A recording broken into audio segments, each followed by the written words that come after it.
We're on. All good. Yes. We've got thumbs up. Good afternoon, everyone. Welcome to the publishing panel. To those watching from home, hello. I am very excited to be joined by a panel of publishing experts that run the gamut from traditional, magazine, and independent publishing. My name is Wiley Wei-Chiun Ho, and I'm with the Federation of BC Writers. And you probably, for those here, you've probably seen us all over the place, with coffee, with the photo booth, and everyone is welcome to try to come and see us at the booth or check us out at the Federation of BC Writers. We are a very welcoming bunch, and we have tons of programming from novice writers all the way to very advanced published authors. So without further ado, let's begin. And I just would like to acknowledge that this festival takes place on the unceded and ancestral territories of the Musqueam, Squamish, and Tsleil-Waututh nations, on which lands I feel very privileged to be able to work, live, and play on.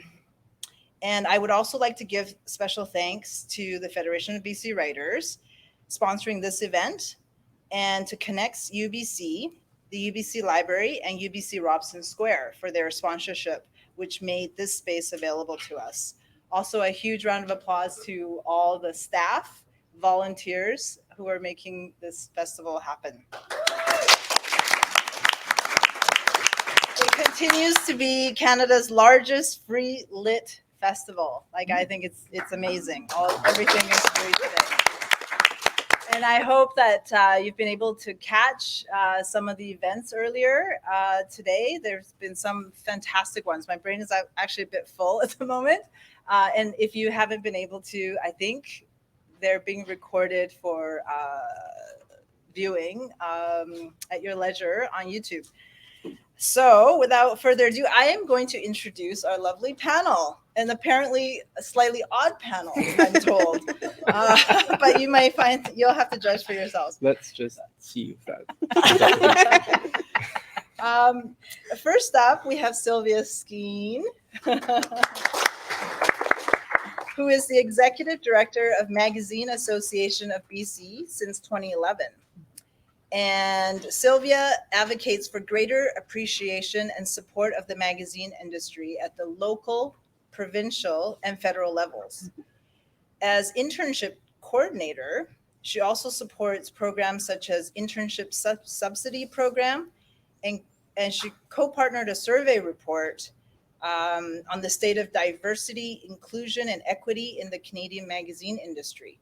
In her previous career, Sylvia worked as a library assistant and technician, mostly in media, and wrote a humorous advice column for library text. I did. That's interesting. I did for a couple of years. Yeah, welcome. And in the middle, we have Richard Cowenhoven, who is... Thank you. From Hemlock Printers, and he is the president and CEO. He oversees the strategic direction and growth of Hemlock and its subsidiary organizations. Richard has, 35 plus, it says here, years of hands-on print industry experience in a number of roles, from production to department leadership, and for the past 15 years as a senior executive within the organization. As a second-generation family member in the business, Richard is guided by the values that are the foundation of Hemlock's success since the company's founding in 1968. So welcome, Richard. Thank you. Appreciate it.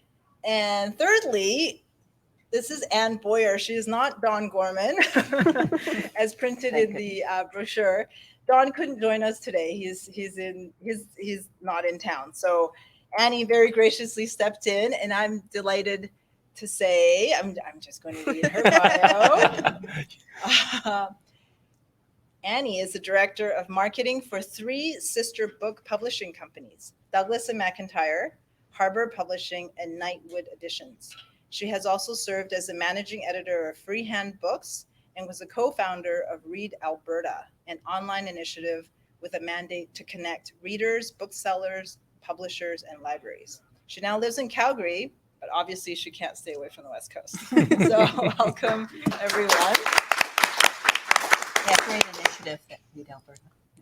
I think we have a great representation of different specialists across publishing and from books and magazines and online stuff too. I think I'm really excited to talk with them because as both a reader and a writer, I feel like I'm on the creative side of things, and I think today so far we've been listening to the storytelling and the craft of telling, and now we get the business of writing. And I think this is very, very important because how else are we going to get our words out to everyone? So I've prepared a list of questions for you that are really from the vantage point of someone who is both a reader and a writer, like I say. And I think I represent many of us here when I ask some of these questions. And I think, maybe I'll just get started. So the first one I have is, what are some of the major shifts you've seen since the beginning of the pandemic or since the pandemic with publishing, whether it's magazines, independent publishing, or traditional publishing? Did you want to start us off? Sure. I mean, with magazines, there was already a move towards digital content, if for no other reason than to attract people to their print publications. But some of them during the pandemic shifted to totally online. Some of them aren't coming back. The only problem, of course, with being online is how to monetize it. How do you make money, pay your staff, pay your contributors, pay your suppliers, your printers, if you still got a print magazine, and get the word out there, because it can be quite difficult to be discovered if you're online only. So that's the main thing.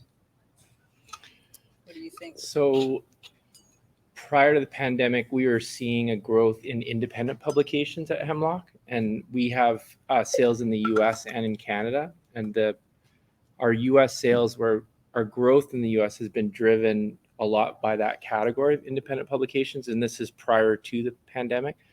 And what we found, and it's a tough business, obviously, because it's high cost, but these publications are kind of a different type, either low or no advertising, sold through e-commerce or through it's like small shops, retail channels. And that was a growth pattern through years, maybe say 5 or 6 years prior to the pandemic. We did find it just sustained itself. So a lot of the magazines that we were printing continued and some grew. So we've been really, excited by this category of really high, like content, high design, a lot of photography, color, mixed materials, mixed substrates, kind of a real experiential type thing.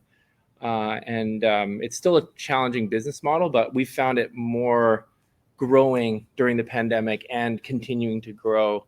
But it's very niche. It's a niche aspect. Could be very specialized content around certain niche communities, sports or cars or culture, fashion, those kinds of things. So that's been our experience, which has been quite exciting for us. Yeah. So sourdough bread and beautiful books and magazines. Exactly. Yeah, a lot of pretty pictures, but at the same time, a lot too on the content side too. So it's not just something that looks good. It's there's some really good content as well. So it's a bit of a unique area for us, for sure. And then one other thing, we see that some companies are using the book format or a publication format in order to use that content as a brand vehicle.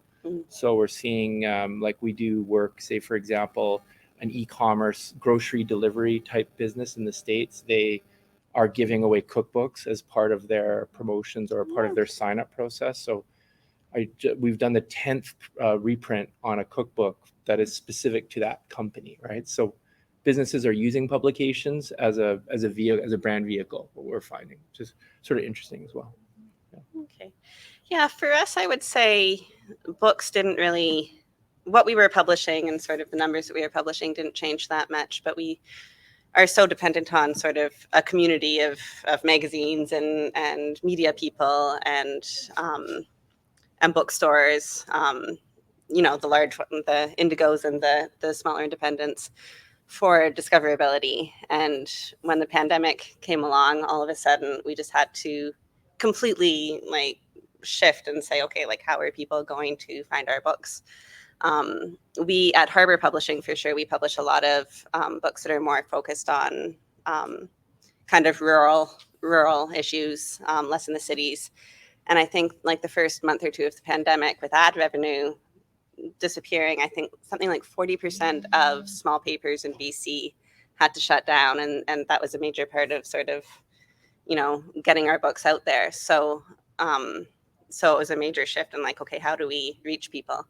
And I think a lot of what happened was, or it could be positive in the future, we don't really know yet. Like I see a lot of focus on the local and sort of supporting local business, and that's great. But it happened a little quickly. And so, you know, I don't think any of us slept for a couple of months there trying to make sure that, you know, everything was happening. So.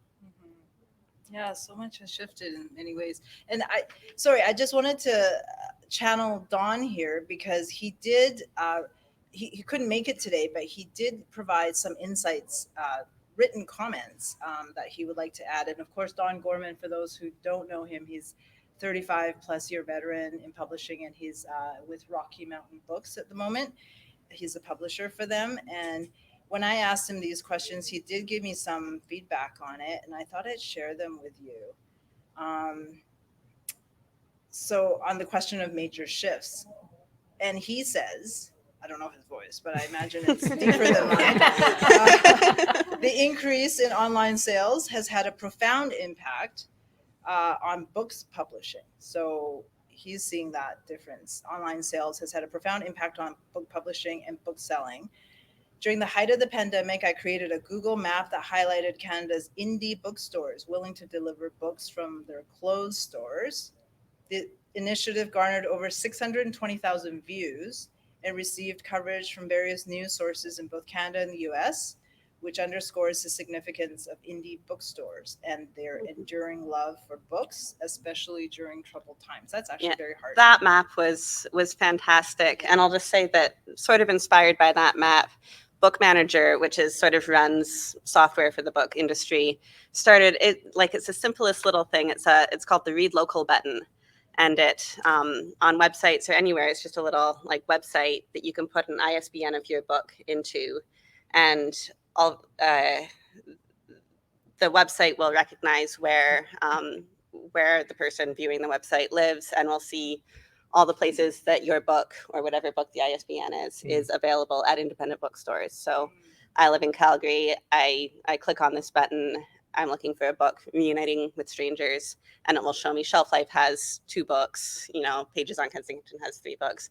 And during the pandemic, that was really great to be able to, because all those places were, you know, delivering and doing online sales. So it sort of got the booksellers online. So you didn't have to order from Amazon, you could order from indies, which was nice. Support indie bookstores.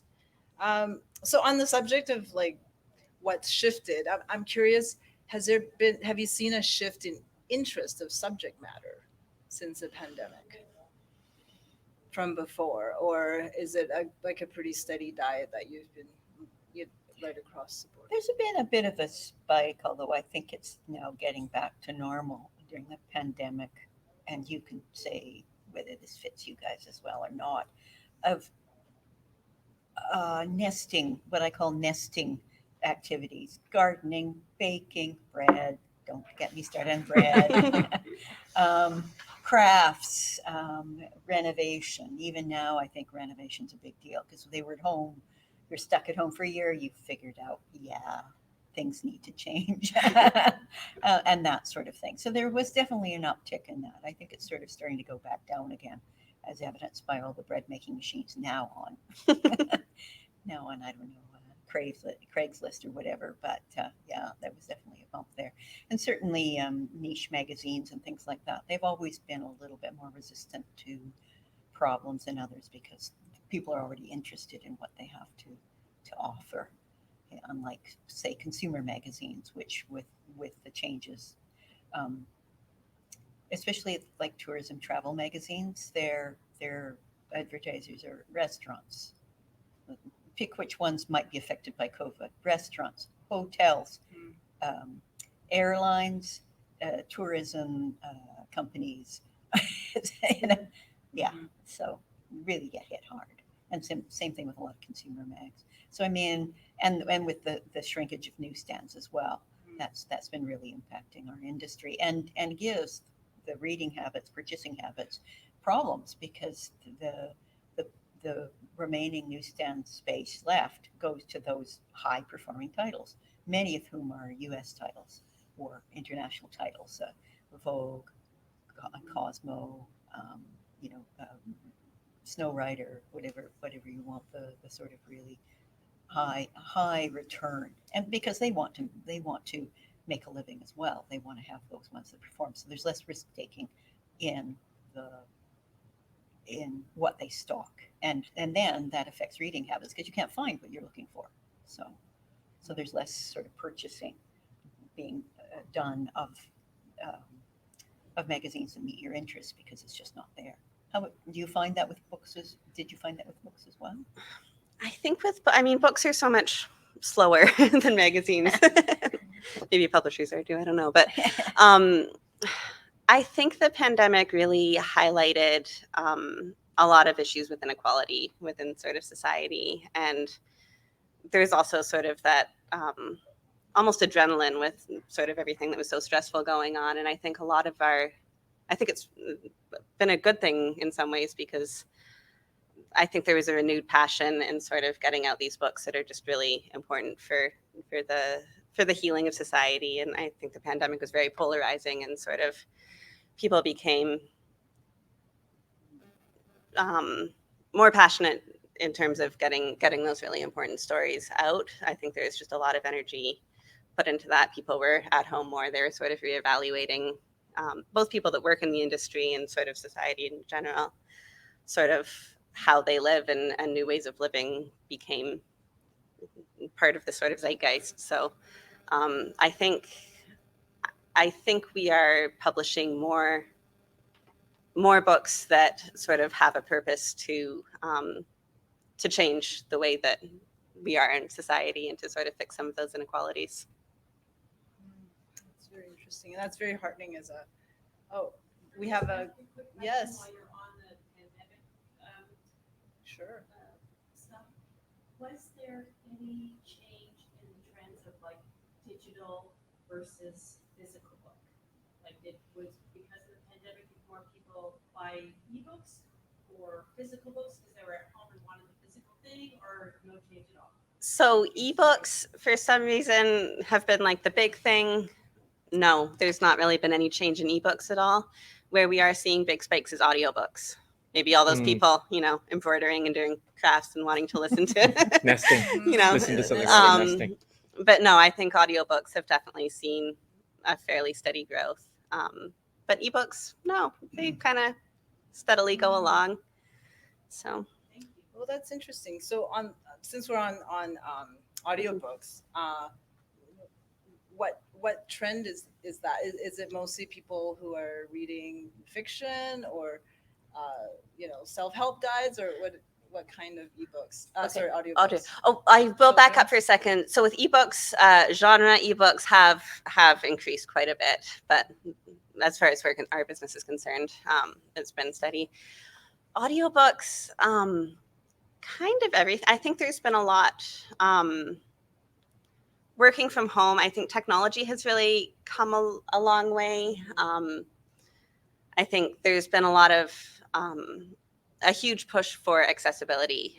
The federal government gave the publishing industry quite a bit of money to make sure that books were accessible, and a lot of that is being able to listen. So I think a lot of publishers were really started looking at audiobooks a lot more seriously. A lot of the associations got funding to sort of produce audiobooks for publishers. So it's been an exciting area that we've all been kind of interested to go into. That funding is now over, so it will be interesting to see if if small independent publishers can still produce those audiobooks, because it's not our specialty, right? Like we're used to working with the printers. So we'll see. But I love a good audiobook. Thanks for that question. So maybe pulling us back to the print for a minute, I want to touch on the cost of printing. Of course, we all know that cost of paper, everything, glue, probably everything has gone up, inflation. How has that affected your specific areas? And Richard is nodding a lot because I Yeah. think you're deep in the thick of it, right? With like Yeah. producing, We have to buy a lot of it.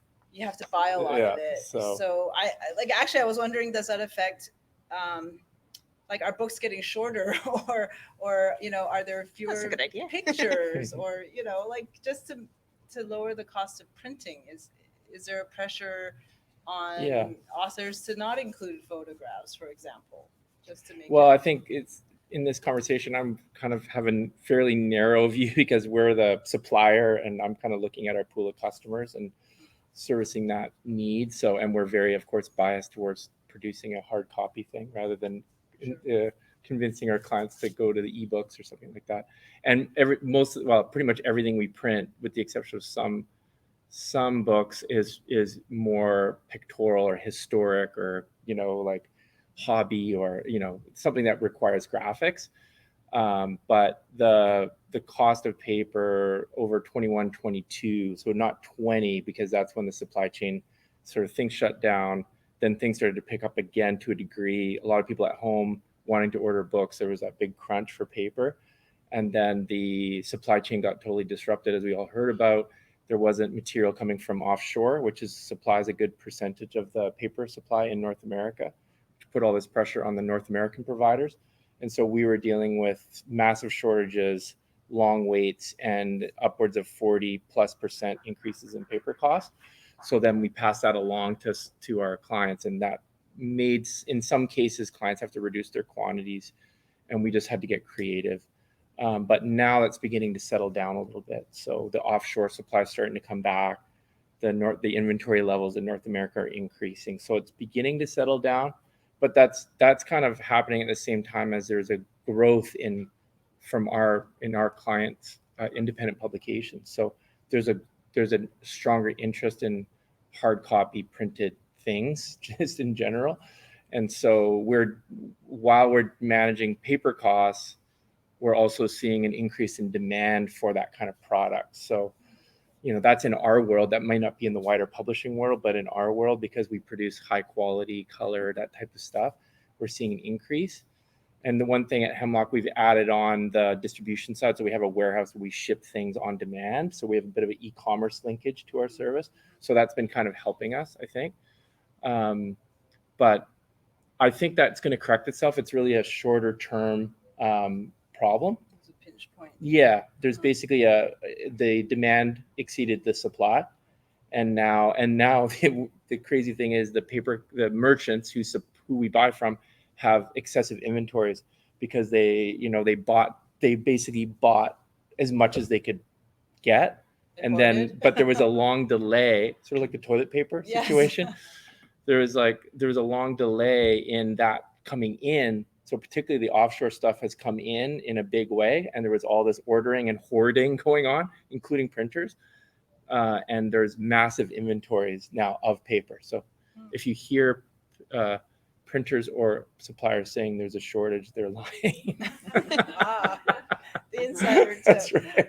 I mean, there's certain, of course, sort of weights and grades, and it's not just an exact balance. Actually, on I that. see But that you have a few magazines there that are part of the Federation's yeah, works. I got some samples. So Yeah. I don't know if you can hold up a few. They are beautiful. I think they're beautifully produced. And Here we go. Yeah. Show and tell. yeah, show and tell for sure. Yeah.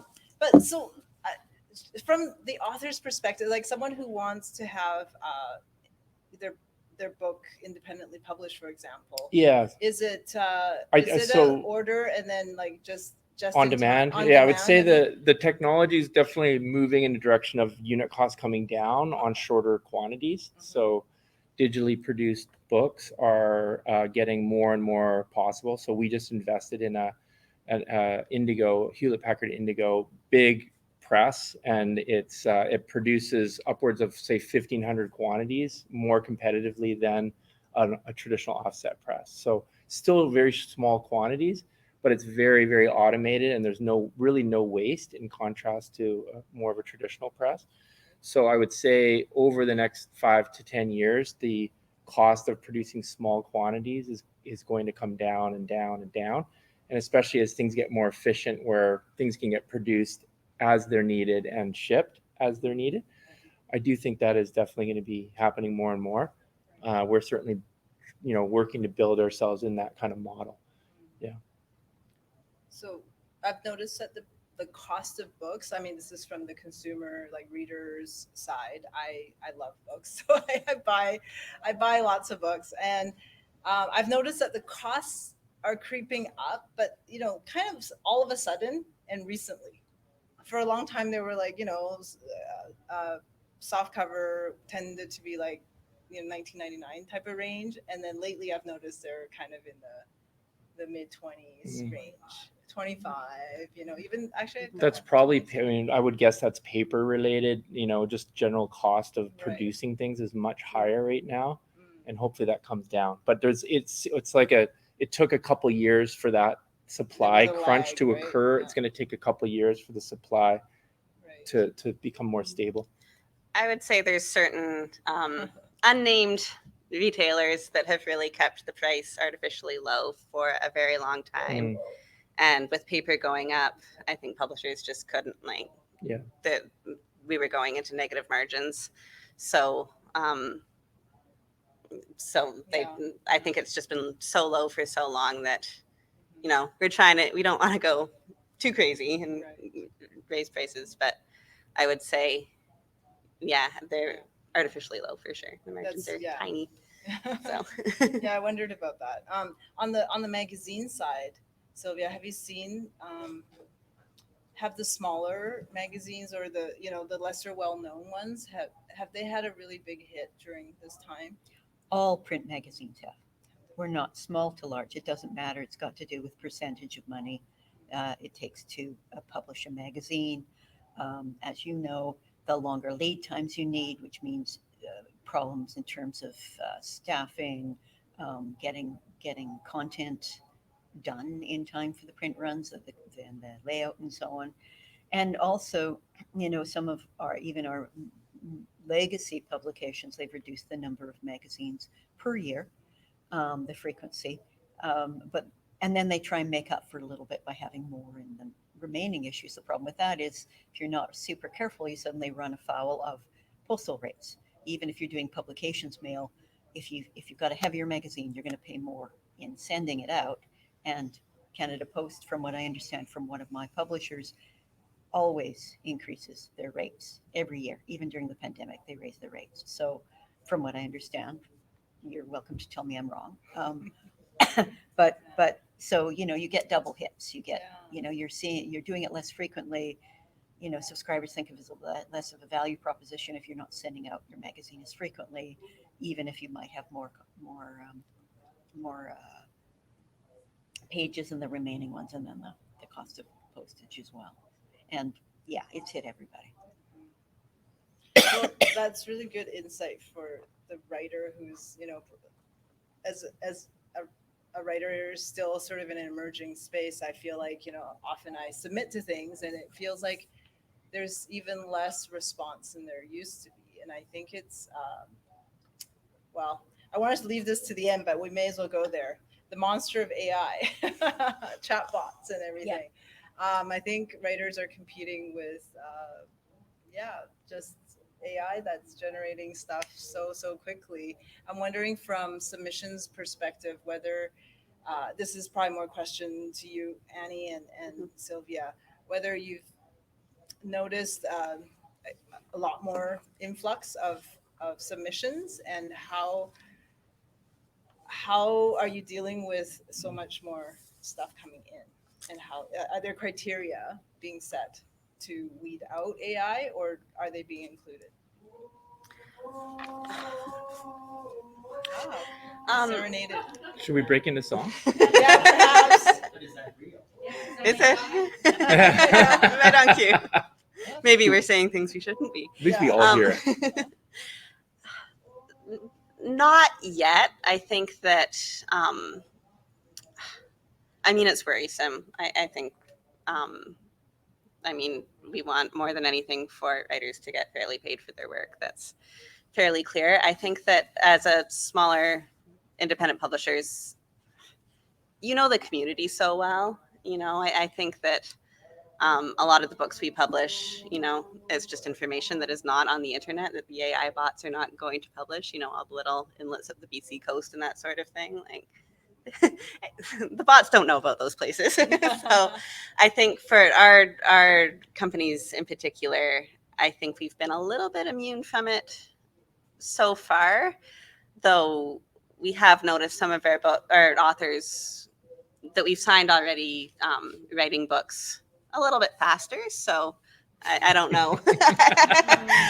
Activities No are pressure, notably everyone. different. Yeah. So we haven't. I think it's a little too early at this point to know for sure, but it's something that we're. I don't know. I'm I'm curious to see what happens. Sylvia, did you have anything to add on the magazine side? Very different on the magazine Very- side. okay. Yeah, I went to the FIP 2023 International Magazine Media Conference in June. They had 6 or 7 sessions on AI content. And the 2 I went to, I figured 2 was enough, but who knows, was that it's here to stay. It's a tool. Use it if you want to use it, especially for those articles such as short news items. News magazines and newspapers are looking at it very closely for serving when it's just facts. You just collect the facts. You have someone check it to make sure it's correct. Out, right? And then potentially to free your writers and journalists to do the more in-depth investigative journalism and articles. That's theoretically. There was a magazine crew that famously or infamously, depending on your point of view, created a whole magazine with just AI. Just AI. And As an so- experiment, sort of jump in. yeah, As an yeah, experiment. Yeah, just to see if it could happen, what it would look like, what the tone might be, what, you know, how good the writing was, how engaging it was, and so on. Obviously, for some publications like arts and literary magazines, having people generate and submit creative content is problematic. Using AI is problematic, but there are also online tools to, if you're not sure, to check and see if this is in fact AI generated. In fact, I know of a particular situation with one of our member magazines that a contributor contributed an article and they decided not to work with that person anymore because it was AI generated, even though they had done it once before and they told them not to. So it's already there. It's all, people already see it as kind of a shortcut, and that's just how it is. One of the speakers at FIP did say you should have a policy and guidelines around AI generated content.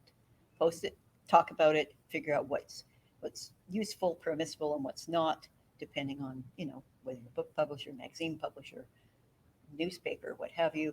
Have policy, have guidelines, and so editorial staff can just quit, and tools such as those AI analyzers, online AI content analyzers, so that they can quickly go through and say yes, no, yes, no, yes, no, in terms of approving content or knowing what it is. So it's a thing. It's a fait accompli in my industry. I think so too. The genie is out of the bottle. It is. Yeah. Yeah. I think I probably speak on behalf of lots of writers. Oh, hi, Janie. Just curious, are you seeing an uptick in agencies or publishing contracts that specify the work cannot be AI or be fed to an AI training database, or that audiobooks need to be narrated by humans? Is anything legal in the legal language happening? That's a good question. Not that I'm aware of. It's not really my. I'm not sure I'm specialized enough to answer. It hasn't been a huge concern for us just because of the types of books that we publish. So on our side, not yet, but I think industry wide, I think it's something that's being talked about a lot more. And I think yeah, guidelines are always great. You can definitely, like on the audio side, you could see it being moving to automatically generated audio because it's simulating voices and all kinds of stuff. Like I could see that being an area where that's going to be applied in the near term, because that's a big cost, I'm sure, to produce that kind of stuff. I think you can still. I don't like You can robot voices at the moment, Yeah. but they might get a lot They're better. getting, I Yeah. think they they will. are getting better, and I think Yeah. it's a race for regulation, isn't it? Yeah. I think if artists wish to get compensated properly, it's I think it's something that we all have to deal with. Actually, there's been some copyright Hmm. cases. Can't quote them right now, but I think it's already started. People are upset about their work being ripped off by chatbots, basically, Yeah. and with no credit or compensation given. So I think we're in that space already. One of the promising areas actually is translations. Taking an audio file and translating it into a script in a different language. Apparently, it's actually, I wouldn't depend on it totally because I'm a skeptic, but if you can get like 97% of the way there and get somebody who's a human translator to tweak out the nuances, as we all know. Traduttore, the translator is a traitor. But anyway, it's an old Italian phrase. But anyways, but yeah, it may be helpful in terms of accessing international lit. Making it more Hmm. affordable. Yeah. As I said, with the involvement of somebody who actually has deep understanding of the various languages, to make it available to different cultures and people.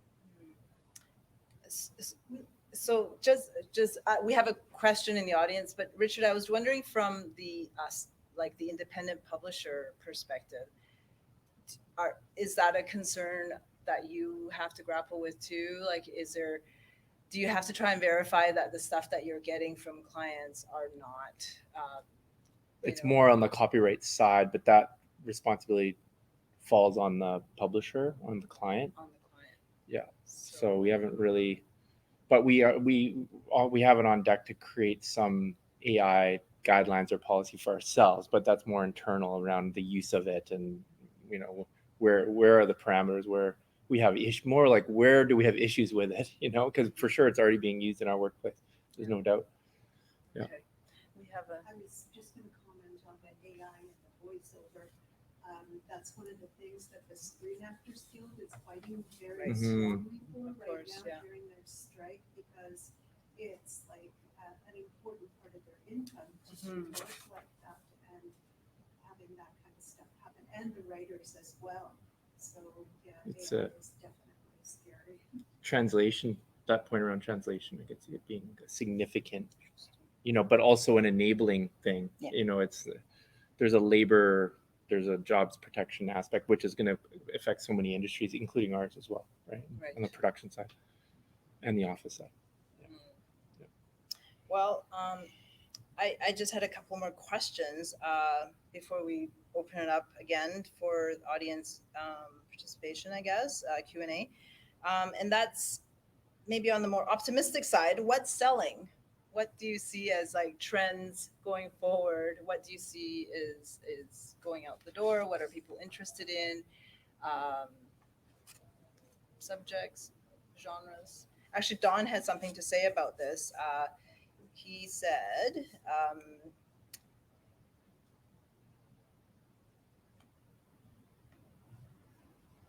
we'll continue to see a rise in sales of genre fiction and kids' books, along with other types of stories that can help readers escape the difficult aspects of our day-to-day lives.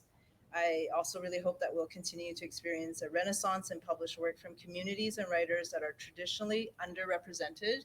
As I think Annie touched on, that I think we're in that moment where I think it is maybe, it's, as a BIPOC author, I think I'm a little bit heartened that the door has been opened a crack, and there are some invitations out there for diverse stories.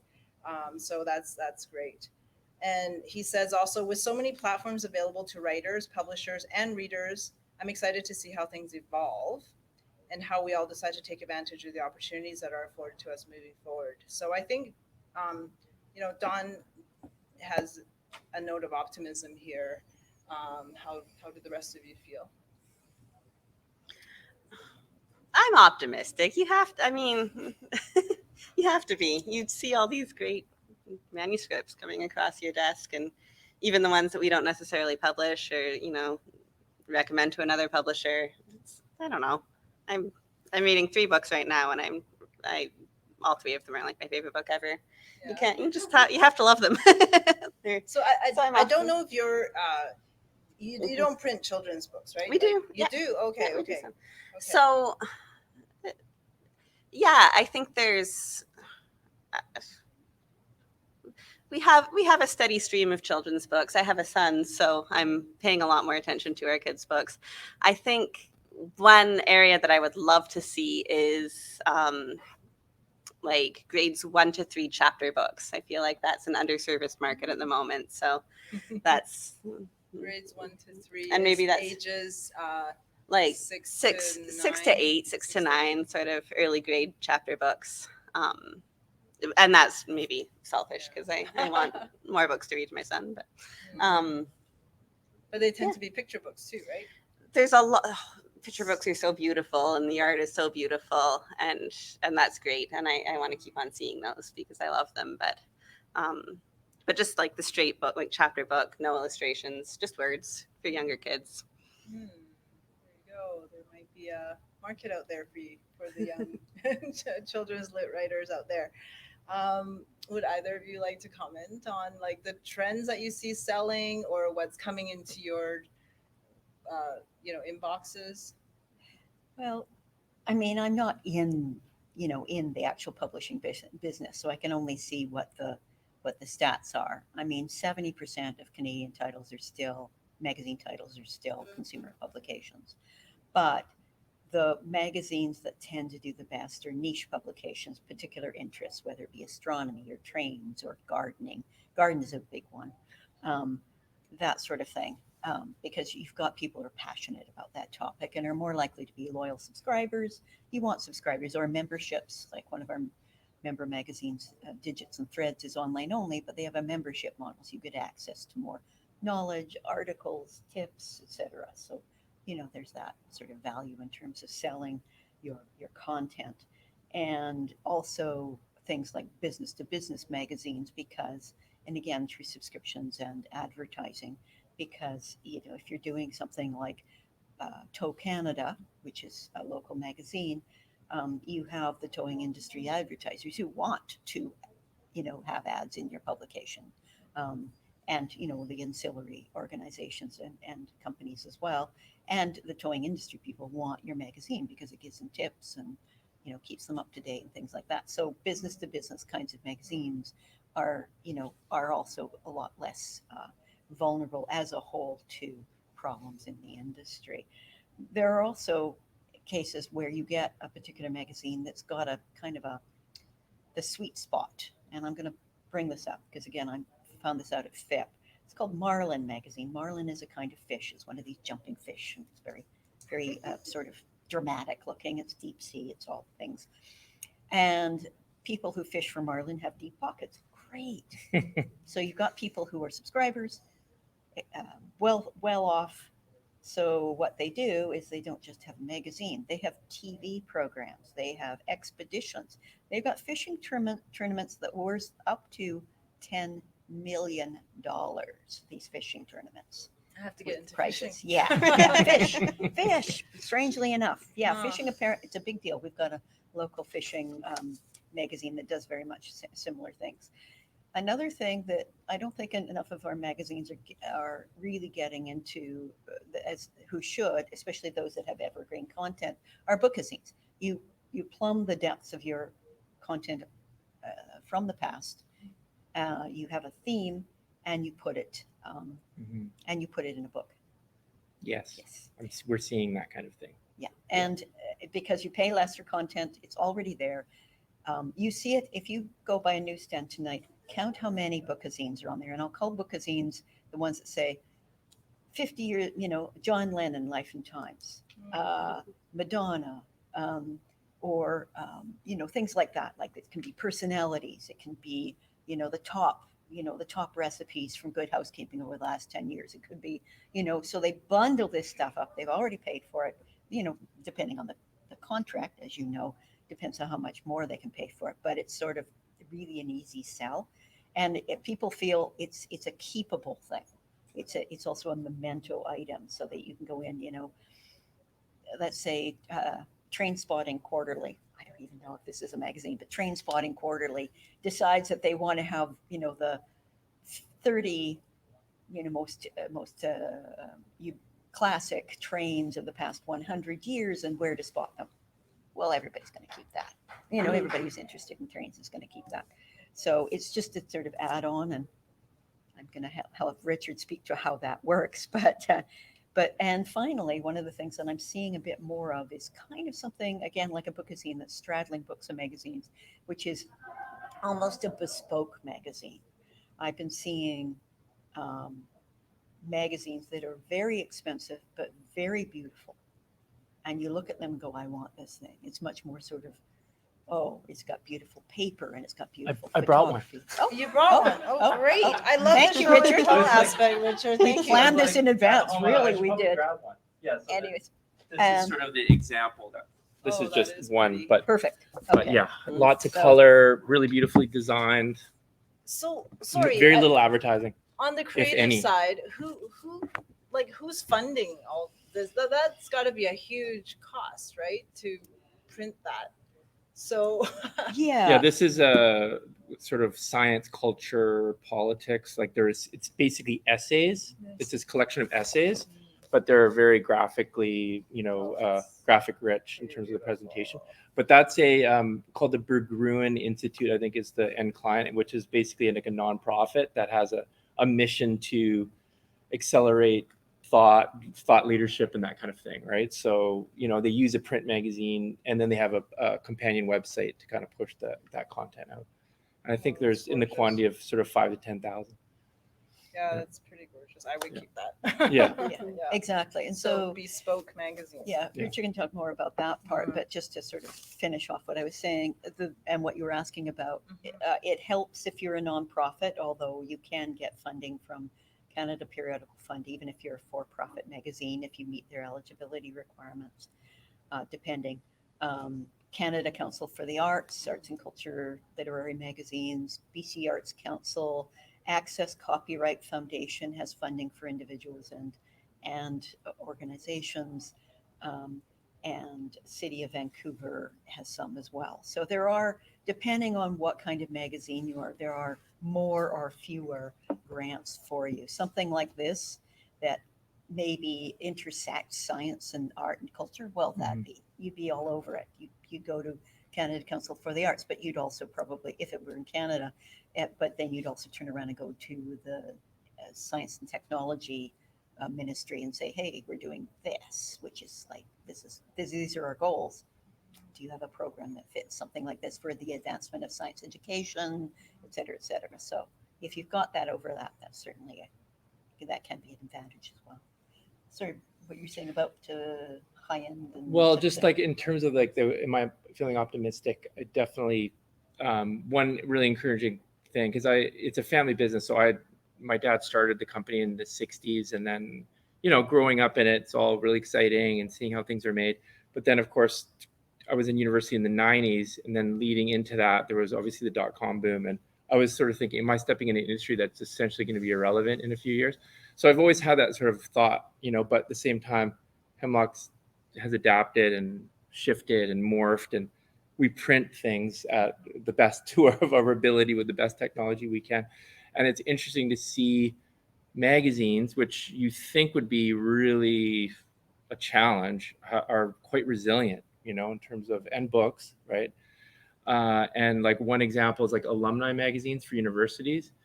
I was out for dinner with one of our clients in Seattle at a university, and they spent a lot of time and effort on a very interactive website that's basically flopped. There's no engagement on the website at all, right? And that all of the people, the alumni, it's not like they're sort of non-tech, and they just don't want to look at a website to learn about the school. They'd rather, it's more of it's a service. Like they are curating delivering this experience and content to update them on, and they're a community. That's a community that has a particular interest in the school.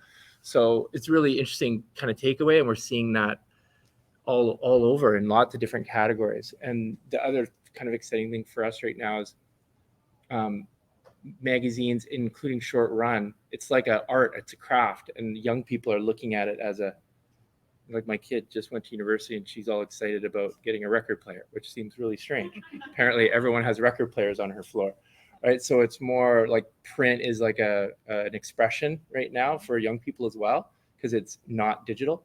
So, and we're seeing all kinds of crazy, like all typography rules, all design rules broken in print. I could barely read it. We have no idea what's going on in it, but the kids, this is the design they want. They want to, challenge the mold and all that kind of thing, right? So it's really exciting to see print used in that way.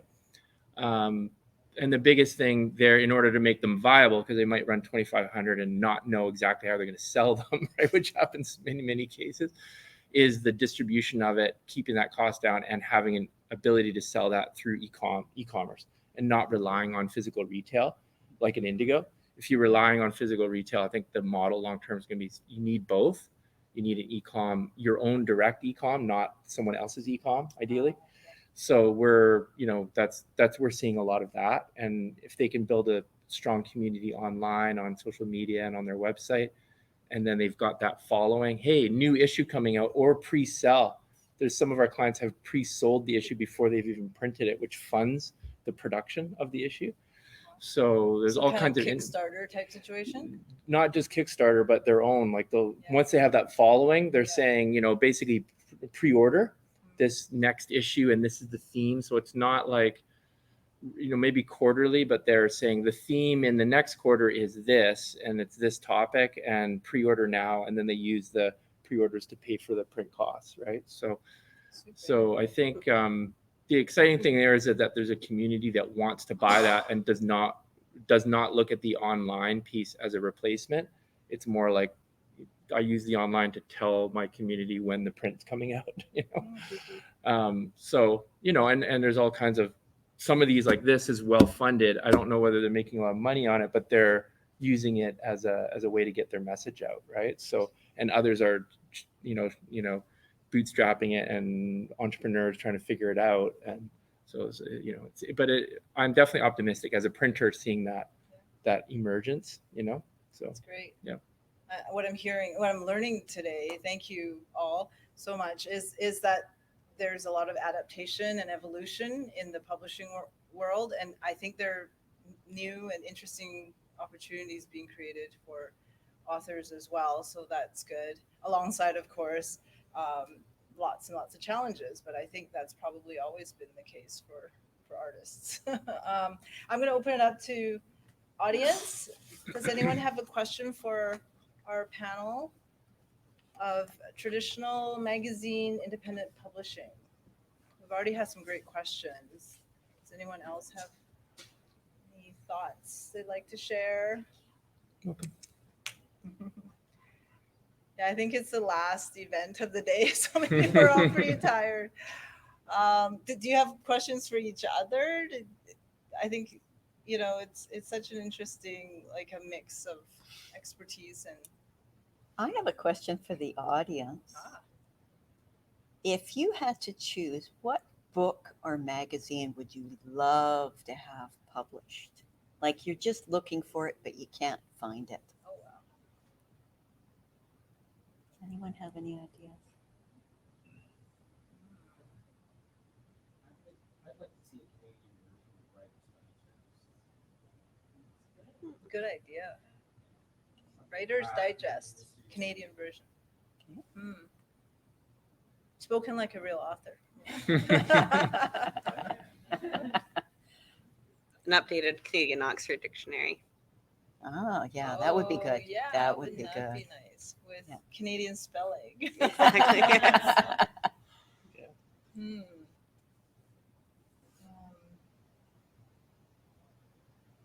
I don't know. I love the idea of like magazines with like illustrations for adults. Like I don't know. I see so often like stuff for kids, but I don't know. I love line drawings, for example, and I don't know. I think there's a huge art to it, and it can be so beautifully done in a very simple style, and I haven't been able to find that very much.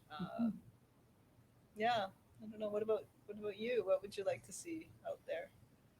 Well, me, I'm a totally practical person. What I'd love to see is just a couple of books, one on straightforward gardening by the month in Vancouver, like an urban gardening by the month, like what you can do, what you can't do with limited time and effort. That'd only and so be on. a 6 months.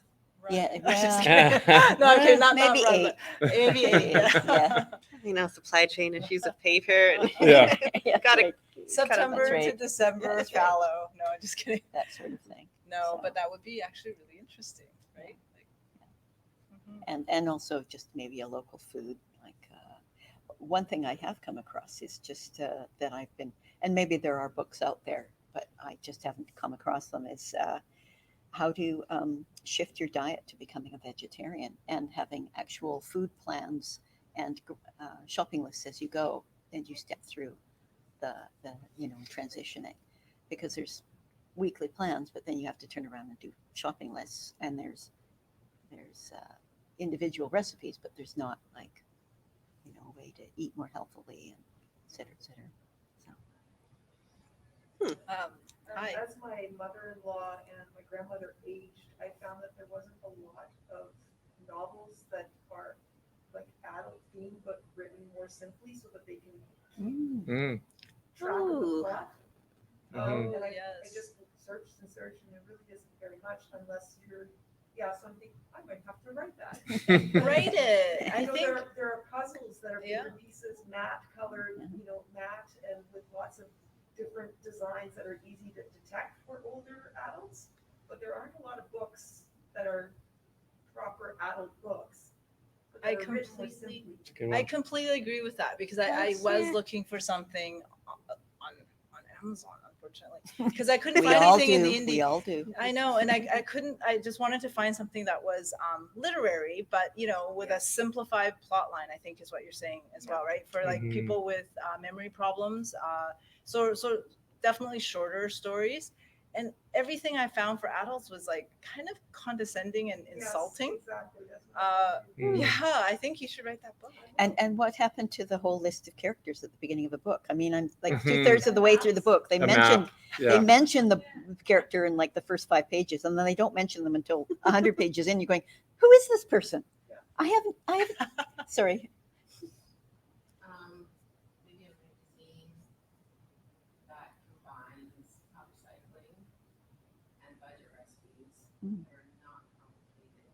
It's stuff you have on hand. You don't have to do a lot of complicated shopping for ingredients to garden. You bet. Especially in this day and age of people struggling to make ends meet this sort of thing.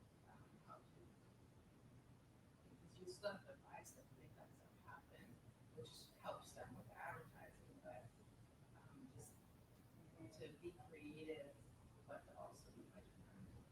So the comment from the audience, in case people didn't catch that, is what a great idea. A magazine of upcycling existing or creative ways to use materials or ingredients that you already have on hand. Right? That's a really good idea. Hi. Just to comment on the adult and reading, there is a publisher in BC that publishes Prince books, and there are authors who specifically write books for adult literacy programs. So they are stories that are meant for adults, but the words are easier and the plots are easier to follow. So maybe that's. And I'm sorry, I absolutely cannot remember who the publisher is. I can't remember the publisher, but I know Barbara Kiesel. I think Barbara, no, No. not Barbara Kiesel, Gail she writes some of those books for that publisher, I believe.